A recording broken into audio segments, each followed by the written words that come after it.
આપણે બધા જાણીએ છીએ કે દેશની વર્તમાન સ્થિતિ શું છે, આપણે કઈ સ્થિતિમાંથી અત્યારે પસાર થઈ રહ્યા છીએ. ત્યારે કચ્છ જિલ્લો એક આંતરરાષ્ટ્રીય બોર્ડર ઉપર છે, સંવેદનશીલ જિલ્લો છે.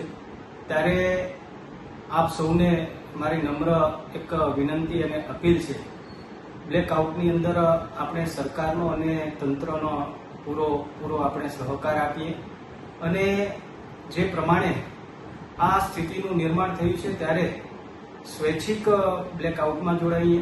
કોઈ પણ કારણ વગર આપણે ઘરની બહાર ના નીકળીએ, આપણે ઘરની અંદર રહીએ.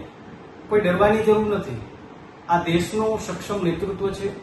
દેશના વડાપ્રધાન શ્રી નરેન્દ્ર મોદી સાહેબ અને આપણી સક્ષમ સેનાબળ છે અને એ સેનાનો જુસ્સો બુલંદ કરવા માટે આપણે સૌ સાથે મળી કરીને સરકાર અને તંત્રને દરેક ક્ષેત્રની અંદર આપણે એમને સહકાર આપીએ એવી આપ સૌ પાસે હું અપીલ કરું છું.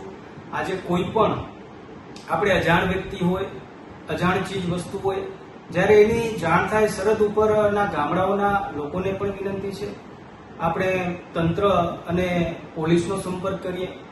હું પણ ભુજની અંદર મારા કાર્યાલય મધ્ય બેસું છું, તમે અમારો પણ સંપર્ક કરી શકો છો અને આપણે ફરી એકવાર કહું છું કે આપણે સાથે મળી કરીને આ સમયની અંદર આપણે દેશનો, સરકારનો અને તંત્રનો પૂરેપૂરો આપણે એને સહકાર અને સહયોગ આપીએ એવી કચ્છની મારી સૌ લોકોને, જનતાને હું વિનંતી કરું છું.